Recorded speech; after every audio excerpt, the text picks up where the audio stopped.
പെസഹ വ്യാഴം. ക്രൈസ്തവരുടെ വിശുദ്ധ വാരത്തിൽ ദുഃഖവെള്ളിക്ക് തലേന്നത്തെ വ്യാഴാഴ്ചയാണ് പെസഹ വ്യാഴം.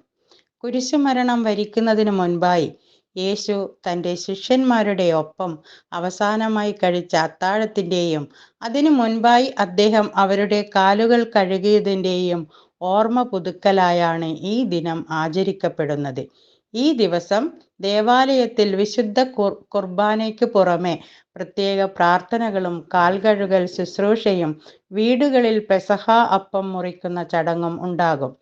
ക്രിസ്തു തൻ്റെ പീഡാനുഭവത്തിനും മരണത്തിനും മുമ്പ് 12 ശിഷ്യരുമൊത്ത് നടത്തിയ അത്താഴം ആണ് തിരുവത്താഴം എന്നറിയപ്പെടുന്നത്. ക്രിസ്തുവിൻ്റെ അന്ത്യ അത്താഴമെന്നും പെസഹ ഭക്ഷണം എന്നും ഇതറിയപ്പെടുന്നു. ക്രിസ്തുവിൻ്റെ ജീവചരിത്രം രചിച്ച മത്തായി, മർക്കോസ്, ലൂക്കോസ്, യോഹന്നാൻ എന്നിവരുടെ സുവിശേഷങ്ങളിൽ ഈ സംഭവം വ്യക്തമായി രേഖപ്പെടുത്തിയിട്ടുണ്ട്.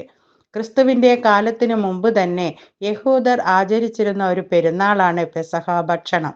യഹൂദ വത്സരത്തിലെ ആദ്യ മാസമായ നിസാൻ മാസത്തിലെ 14-ാം തീയതിയാണ് പെസഹ ഭക്ഷണം കഴിച്ചിരുന്നത്. അന്നേ ദിവസം യഹൂദ ദേവാലയങ്ങളിൽ കുഞ്ഞാടുകളെ ബലിയർപ്പിക്കുന്ന പതിവും ഉണ്ടായിരുന്നു. പുളിപ്പില്ലാത്ത അപ്പത്തിൻ്റെ പെരുന്നാൾ എന്നും ഈ നാൾ അറിയപ്പെട്ടിരുന്നു. AD 33-ൽ, ചിലരുടെ അഭിപ്രായത്തിൽ AD 29-ൽ, നിസാൻ മാസത്തിലെ 14-ാം തീയതി ഒരു വ്യാഴാഴ്ചയായിരുന്നു. ആ ദിവസത്തിൽ ക്രിസ്തുവിൻ്റെ പെസഹ ഭക്ഷണം എവിടെയാണ് ഒരുക്കേണ്ടതെന്ന് ശിഷ്യന്മാർ അദ്ദേഹത്തോട് ചോദിച്ചു. അതൊരുക്കാനുള്ള സ്ഥലവും ക്രിസ്തു നിർദ്ദേശിച്ചു. അരിമത്യയിലെ ധനാഢ്യനായ ജോസഫ് എന്നയാളിൻ്റെ ഭവനത്തിലെ വിശാലമായൊരു ഹാളിലാണ് ക്രിസ്തുവിൻ്റെ പെസഹ ഭക്ഷണം ഒരുക്കിയത്. ഇതൊരുക്കുവാൻ പത്രോസ്, യോഹന്നാൻ എന്നീ ശിഷ്യന്മാരെ ക്രിസ്തു നിയോഗിച്ചതായും കാണുന്നു. അന്നു വൈകുന്നേരം ക്രിസ്തു തൻ്റെ 12 ശിഷ്യന്മാരുമൊത്ത് അത്താഴശാലയിൽ പ്രവേശിച്ചു. ക്രിസ്തുവിൻ്റെ ജീവിതത്തിലെ അതിപ്രധാനമായൊരു സംഭവമായിരുന്നു ഈ അത്താഴം. തൻ്റെ ശിഷ്യന്മാരുടെ കാൽ കഴുകി ലോകത്തിനു മുഴുവൻ യേശു എളിമയുടെ സന്ദേശം നൽകിയതിൻ്റെ ഓർമ്മപ്പെടുത്തലാണ് പെസഹ വ്യാഴം.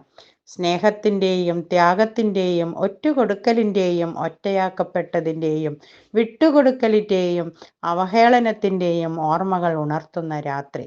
പെസഹ എന്ന വാക്കിൻ്റെ അർത്ഥം കടന്നുപോക്ക് എന്നാണ്. ഇന്ന് ലോകം കടന്നുപോകുന്ന ആയുധക്കച്ചവടം, യുദ്ധം, ദാരിദ്ര്യം, അസമത്വം, അനീതി, കാലാവസ്ഥാ വ്യതിയാനം, പലവിധം പീഡനങ്ങൾ, ചൂഷണങ്ങൾ തുടങ്ങിയ നിരവധിയായ ദുരിതങ്ങളുടെ നടുവിലൂടെയുള്ള രക്ഷാകര പാത തെളിയിക്കുന്ന ഒരു യാത്രയ്ക്കുള്ള ക്ഷണമുണ്ട് ഈ പെസഹ ദിനത്തിൽ. ഇവിടെയാണ് ക്രിസ്തു സ്വയം അർപ്പിച്ച ത്യാഗത്തിൻ്റെയും അവൻ സ്ഥാപിച്ച പൗരോഹിത്യത്തിൻ്റെയും പ്രസക്തി. തിന്മകൾ സ്ഥാപനവൽക്കരിക്കപ്പെടുന്ന ഈ കാലത്ത് നന്മയുടെയും കരുണാർദ്ര സ്നേഹത്തിൻ്റെയും പ്രസക്തി വർദ്ധിക്കുന്നു. പെസഹ വ്യാഴം നമ്മെ ഓർമ്മിപ്പിക്കുന്നത് സ്പർദ്ധയല്ല, സ്നേഹമാണ്. വെട്ടിമുറിക്കലല്ല, മുറിഞ്ഞ് പങ്കിടലാണ്. സാർവത്രിക സാഹോദര്യമാണ്.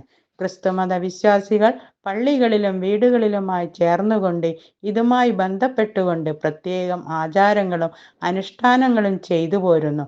എല്ലാറ്റിനും മീതെയായി ഏതൊരു ആചാരവും അനുഷ്ഠാനവും നമ്മെ ബോധ്യപ്പെടുത്തുന്നത് പരസ്പര സ്നേഹവും സാഹോദര്യവും വിട്ടുകൊടുക്കലും എളിമയുമാണ്.